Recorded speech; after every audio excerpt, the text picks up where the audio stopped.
Good morning. And first of all, thanks for inviting me here. I'm Bengaluru and it's good to be back in Bangalore always.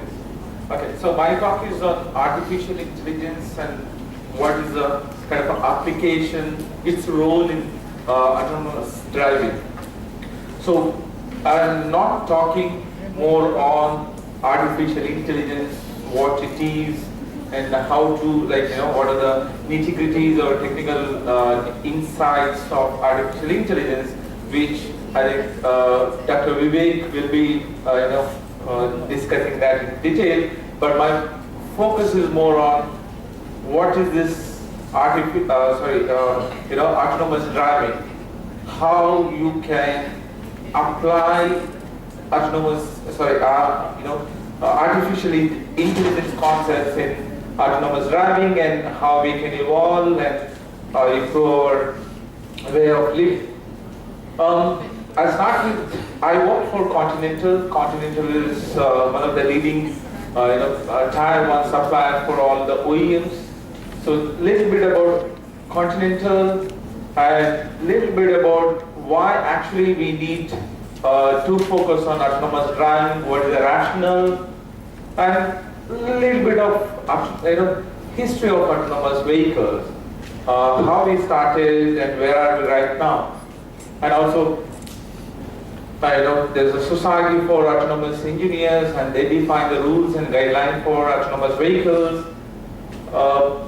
And then what constitutes autonomous driving, what are the building blocks of autonomous driving.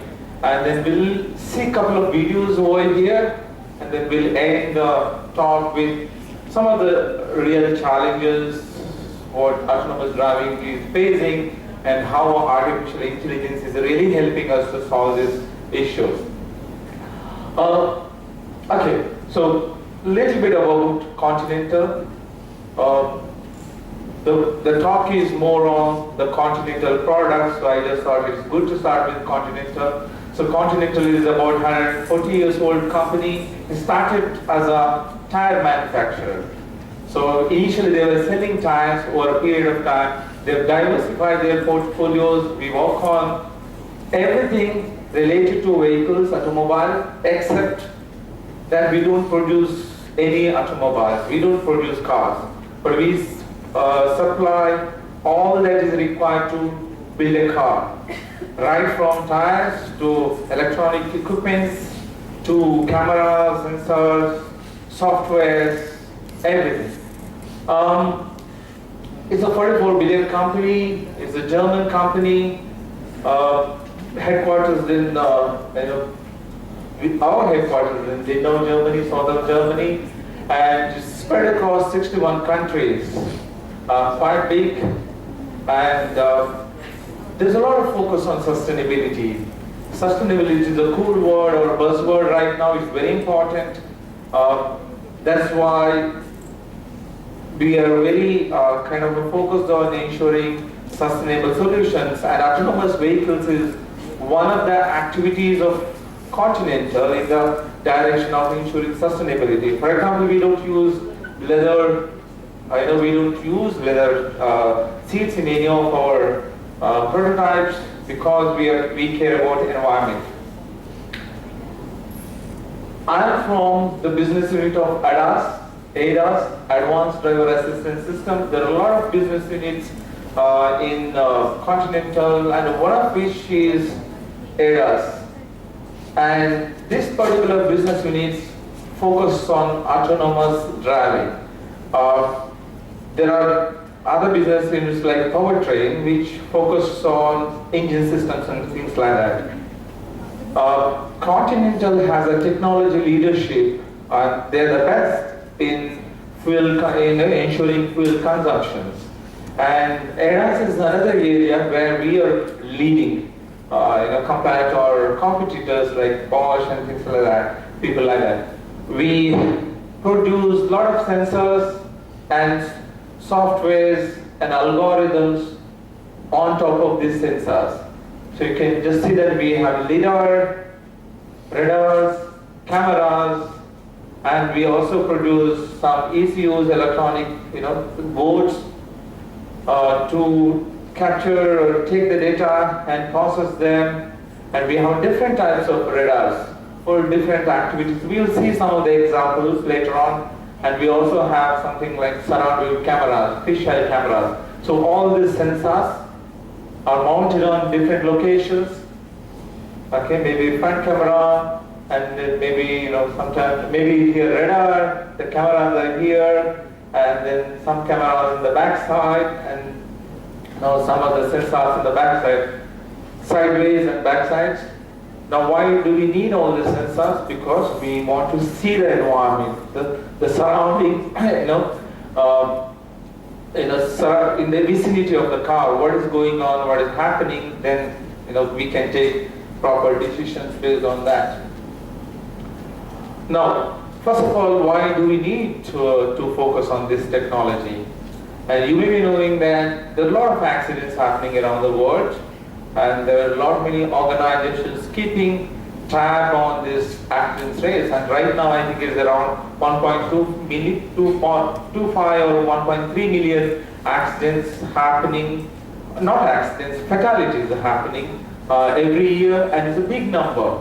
And if you look at the people who are disabled or injured, that is much more higher. And if you look at this map here, this darker colors indicate the places where the accident rates or the fatalities are high. And these fatalities are happening in the regions where low income to middle income countries. So it's a huge burden on these countries because the development fund they receive is lesser than the cost they incur due to these accidents. So they have to really focus on these accidents. And what is more worrying is more than 50% of these deaths are among the youth, that is maybe around 14 years to 40 years of age. So a lot of youngsters are getting disabled or injured or killed due to these accidents. So the UN has came out with a kind of agenda, 2030 agenda for sustainable development. There are a lot many indicators here, but one of which is the road safety. And the aim is to bring down the accidents rates by 2020. Not sure whether that is possible, but every government, every body is working on this to reduce the accidents. To reduce accidents, autonomous vehicles are one of the solutions, but then you need a better policy, you need better roads, better infrastructure, you need many things. So, but then technology can really help you to bring down these accidents, because if you have autonomous vehicles, they can really help, because every 10 out of 9 accidents are due to the human error. Okay? So that may be because of the comfort also. Right now, almost every vehicles are very comfortable to drive, isn't it? So you can text, you can play sometimes. So a lot of distractions that is leading to the accidents. So when you have autonomous vehicles, they drive for you. You don't have to drive. So the personal safety, so the accident rates will come down, and also most of the time you also spend a lot of time driving driving or maybe sitting in your college bus from home to college. How much of time you spend? 1 hour, 1.5 hours? More than that, right? So you can really, if you are a driver, you can really save that much of time. 50 minutes, I spend around 1.5 hours every day, so I can save that much of time. And if there are disabled people or elderly people or kids who don't have driving license or who don't own a car, when there is an autonomous vehicle, it's possible for them to get the services of these autonomous vehicles, and the mobility is ensured for everybody.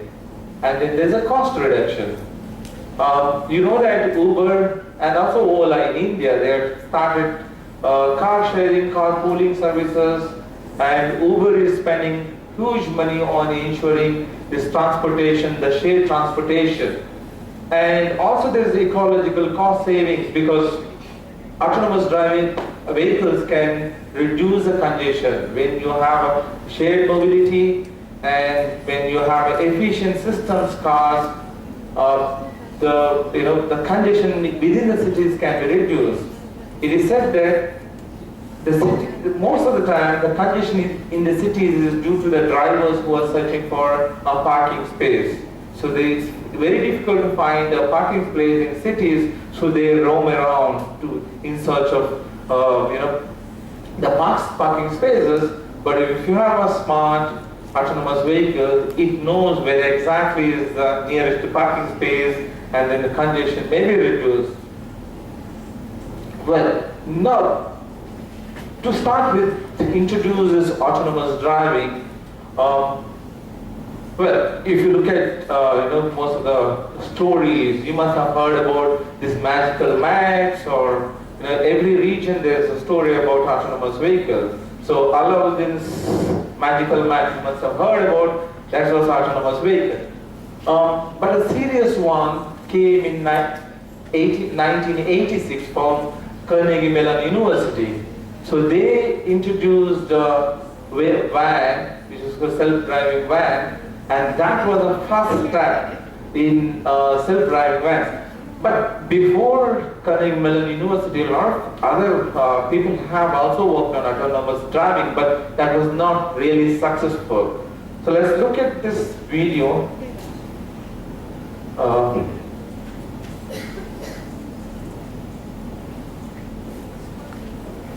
Yes.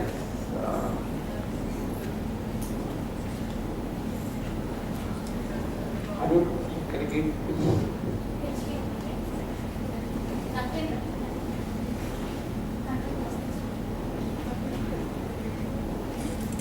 okay, connect that.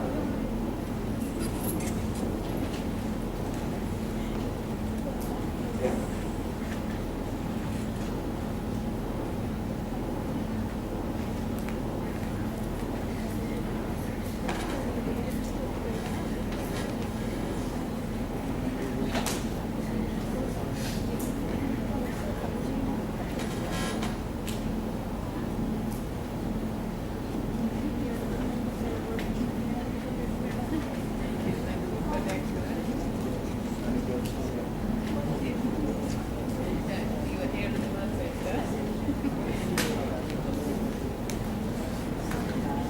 Section about navigation, image understanding, and the role of human interaction with intelligent systems.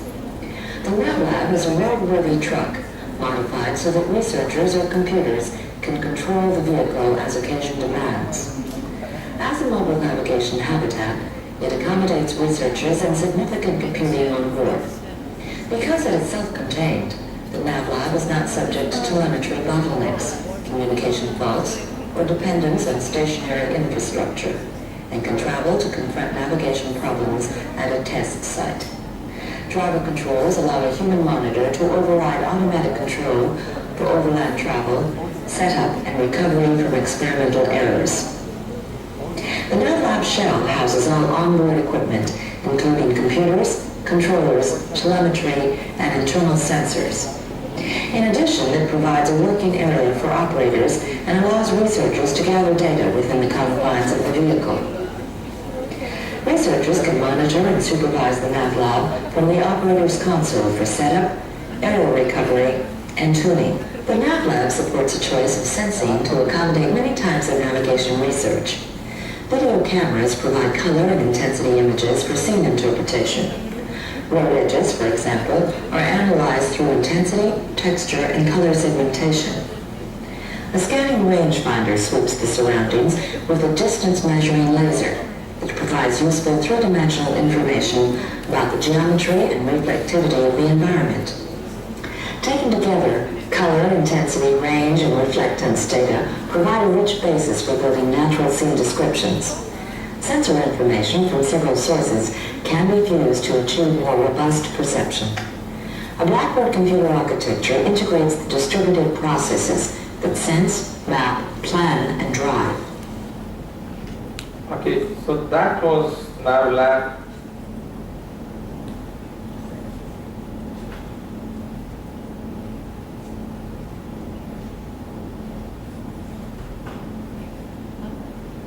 Okay, so that was a very big vehicle with lots of computers inside, very crude, big cameras and some radars, lasers and things like that. So it was driving very slowly, but that was in 1986. The Carnegie Mellon University had a monopoly on autonomous driving. They were really good. They came up with a lot many vehicles to prove all the concept of autonomous driving. But they were really robots, kind of robots. So you just put a lot of sensors and connect them and then make them drive. The driving was not really smooth. They hard brake, they stop, and then it's like a kind of a dangerous maneuvering. But they really succeeded. There's an organization in US. It's called as DARPA, Defense Agency for research projects. But they thought that it's an agency basically funded by Defense Ministry of United States. Their aim is to bridge the gap between research and military projects. Okay? So they were responsible for a lot of pioneering research. You mention any topic, and they're the people who actually started those projects or initiatives. So they realized that there's a need for research in the area of autonomous vehicles. So they announced a project or competition in 2004. That was like a grand challenge, a grand urban challenge, and they announced the prize money of $1 million US dollars. So basically that was a kind of a motivation for not many universities and OEM manufacturers to participate in the competition. And the Carnegie Mellon University participated, so is Stanford and MIT and so on. And the challenge was that just 2 hours before the competition, they will give you the path. That was around 240 kilometers, and their autonomous vehicles have to drive without any driver interference these 240 kilometers. That was in the desert area. And none of the vehicles completed that challenge. There was one vehicle from Stanford. It could reach it could cover 17 kilometers, and after that it was stuck. So in 2005, again they announced, they renewed the prize money to $2 million, and they said that this time you have to cross 240 kilometers, 214 kilometers, and again, no interference, or the vehicle has to drive autonomously.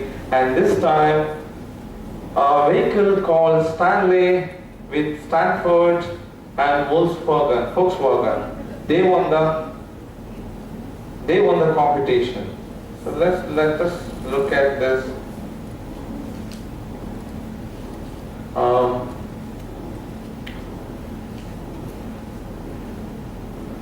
Stanley.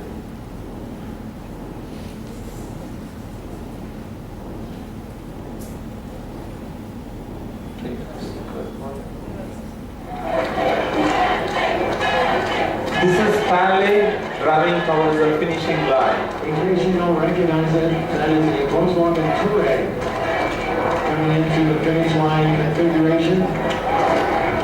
And there's no driver inside. Ladies and gentlemen, boys and girls, it's still done.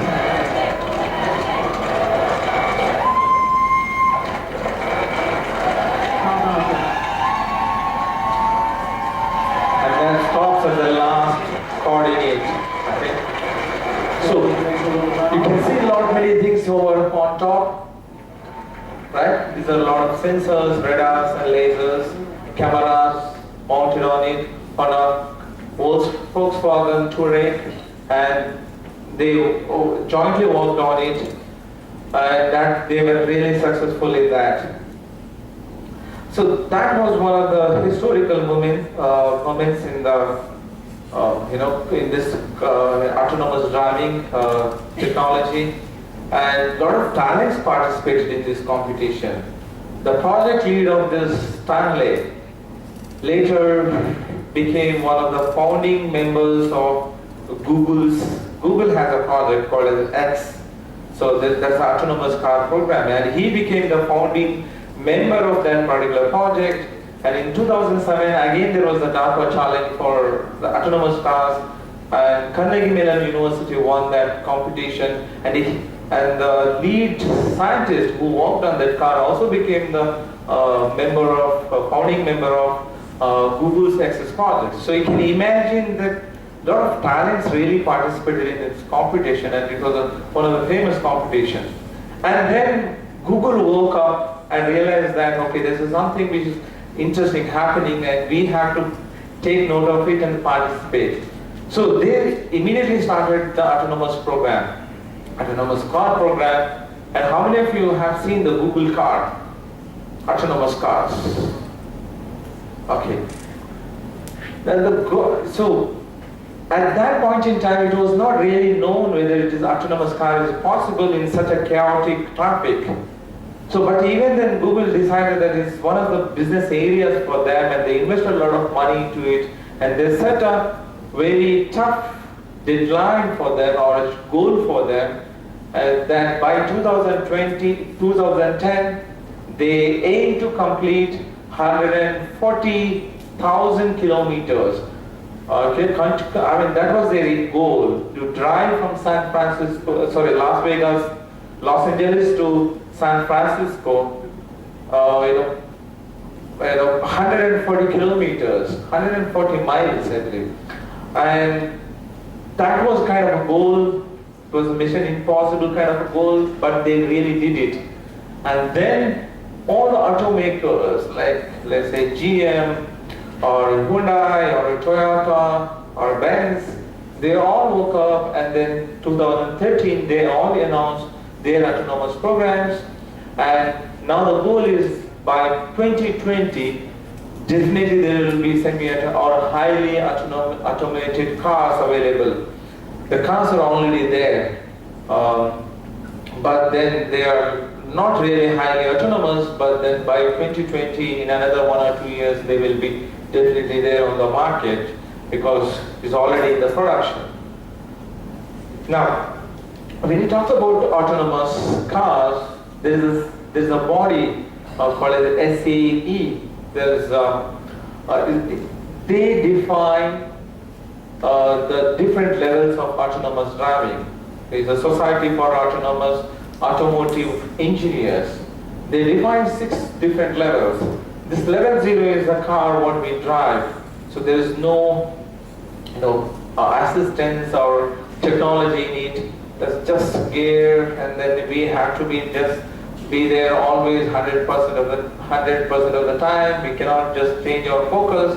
But then there's a level 1 where it's like if you're driving in one direction, then if there is any hurdle or if there is any vehicle in the front, then in level 1 cases they just stop. They don't go and hit. Okay, and that is level 1. And if you are changing the lane by accidentally, then it will alert you saying that, okay, there's a lane over here, you are not supposed to change the lane. And then level 2 is a partial automation. So that takes care of your lane changes also. So it really helps you in lane changing. And then level 3 and 4, these are like something very interesting. It's highly autonomous, where when you enter a highway, you just say, drive, and it will drive. It will take care of all other vehicles. It will maneuver. It will change the lane for you. You just have to set the destination. And then level 4 is high automation. Here, it will take care of entering into the highway, exit, and then it can be very free. And if there is any hurdle or obstacle, it will alert you saying that you have to take control now, but you will get at least 10 seconds time in both the cases. And in the final level, that is full automation, there won't be steering wheel at all. Okay? So these are some of the standards related to high automation. Let me show you the level 1. How does it look like? Is it? Okay.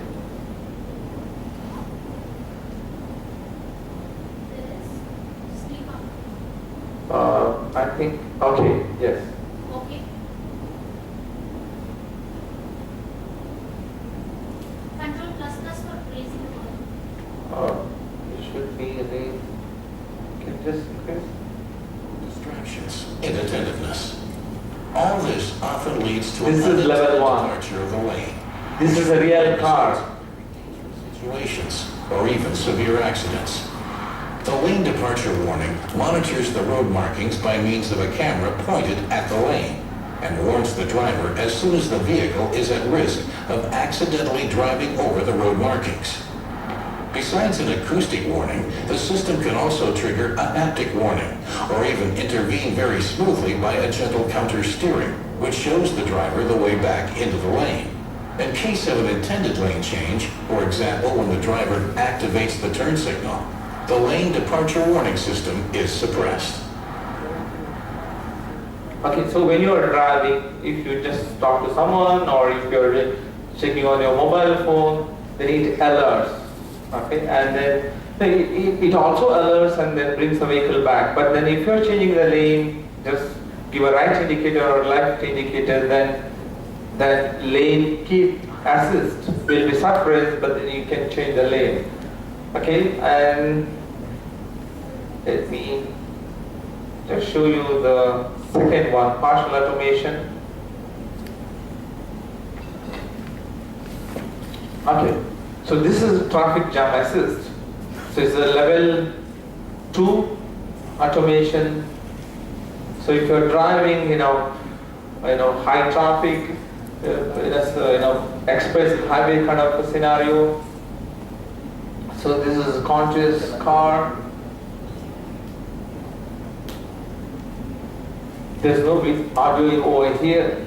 Okay, so what is happening here is when you drive the car, there are sensors like cameras, radars, and things like that, and then you get all this information from the server. The car knows where exactly is the traffic jam, and then as you are nearing, the traffic jam assist is enabled, and then the vehicle really takes control of it, and then you can relax.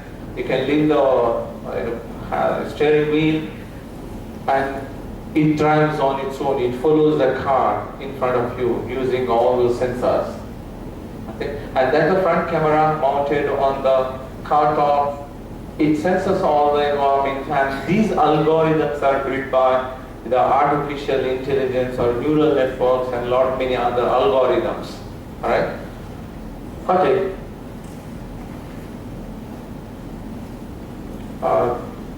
Sorry. Let me quickly go through it. Now, from where do we get all this information? So there is something called as the NCAP, New Car Assessment Program. And even in India, I think this year, last year, they introduced a scheme called as a Bharat New Car Assessment Program. Then there are Euro NCAP, Latin NCAP, and every country has all these standards. And these standards they write the rules for car assessment programs. So from this year onwards, maybe in India also, every car you purchase will have a rating, stars. Okay. So 1 star, 2 stars, 3 stars, it all depends on the assessment criteria of India. And if the car is really safe, then it will have a higher rating. And these autonomous driving or this software, these sensors will help these OEM manufacturers to pass this assessment program. Because these assessment programs are very, very stringent. And our Indian, almost all Indian OEM or automobile track record on all these assessment programs are really, really weak. They always fail. But now they have to come over it. So you can see that initially, like some of the basic things are automated parking, and then highway automated driving, and then these are like fully autonomous. And this is a real one from Continental. I have a video towards the end. Maybe if there is a time I can share it. Okay. But just I want to show this video for some time. So just to understand what is this autonomous car is all about. All of you, please, keep thinking of questions that you have to provide in with. Can you increase? This summarizes the autonomous car.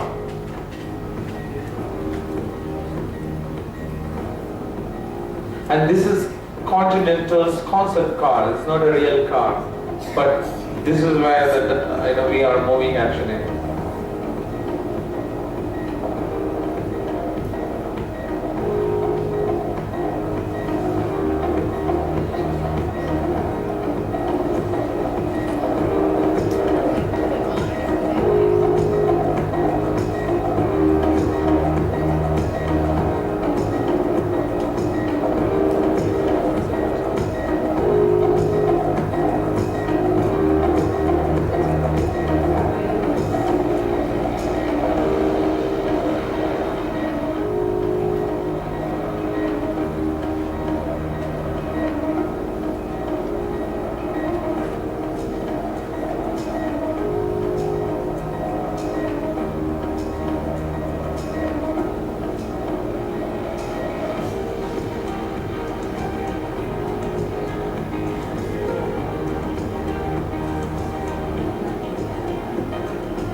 So you can order something to a particular spot and it gets everything.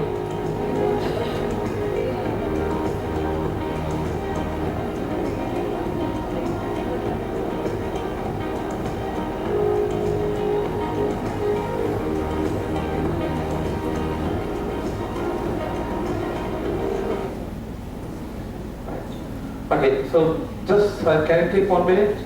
Then close it. Okay.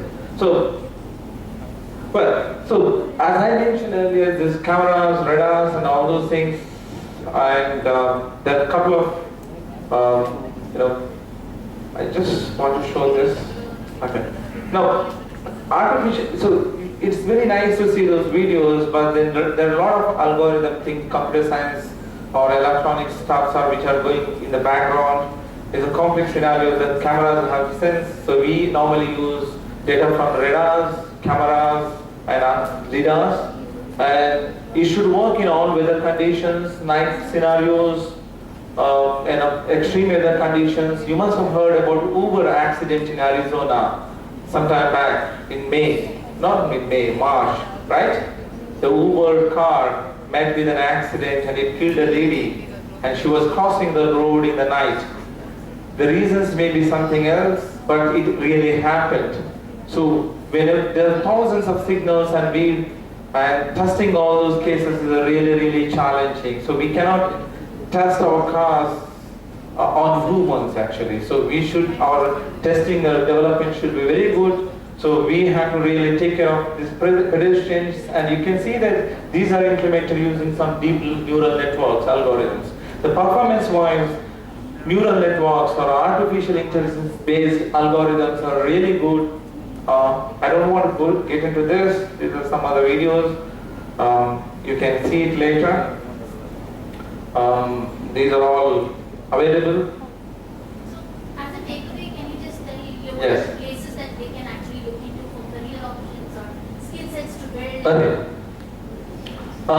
Well, if you're really interested in autonomous driving, we have internship programs and you can really apply it, but it's a competitive one.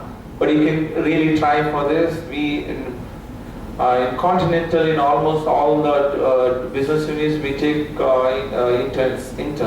Basically, we prefer 8 to 6 months to 1 year kind of internships, because if you're coming for a short period, you can't really match up or really pick up any of those stuffs over there.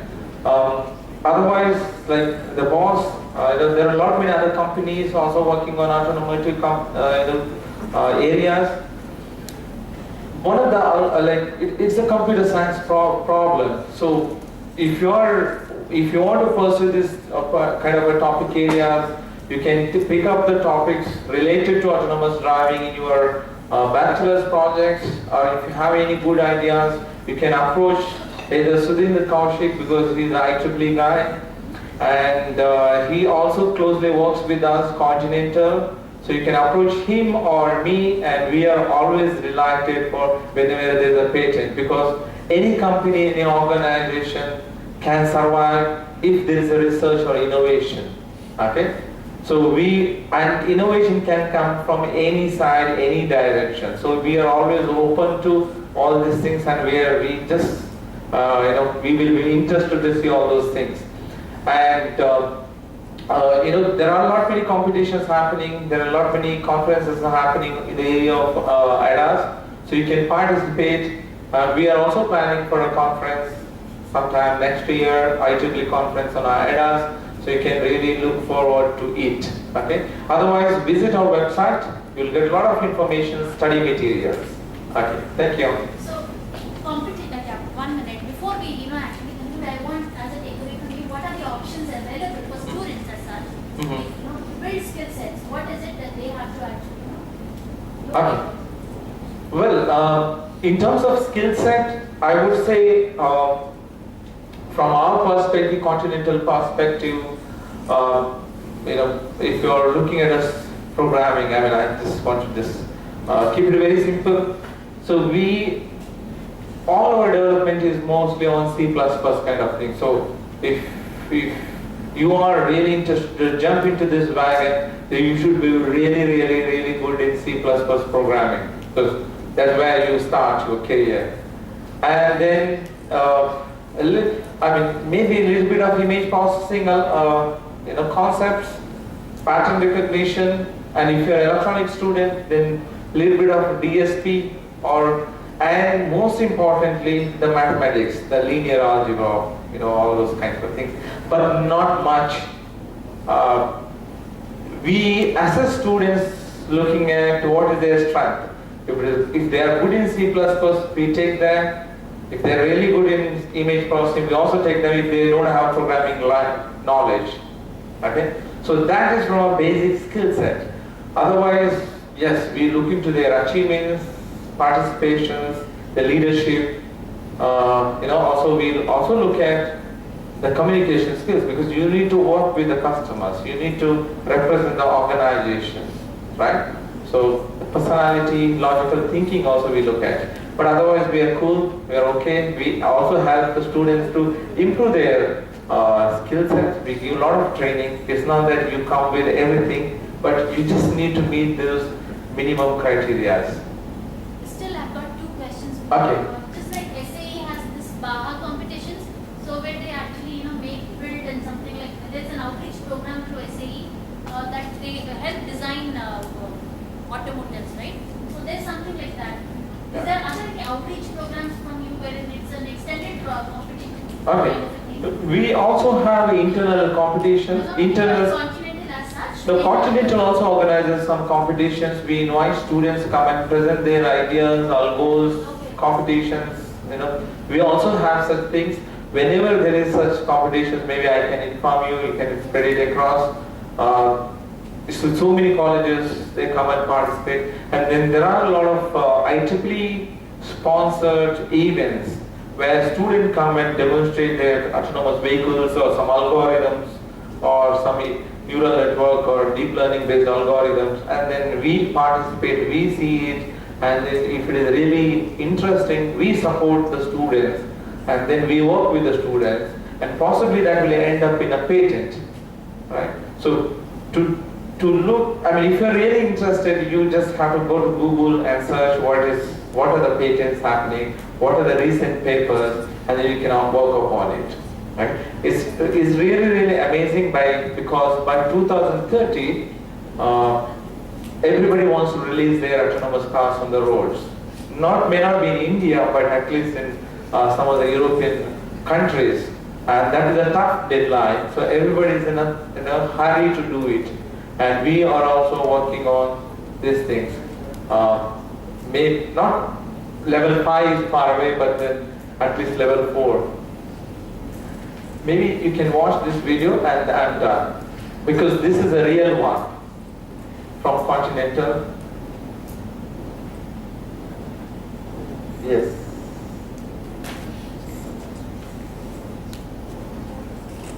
You don't have to. Okay, then we are done. So I think player is not available. But you can go to YouTube and see this. This is our prototype car, no drivers. You just set the destination, it works. Okay, thank you.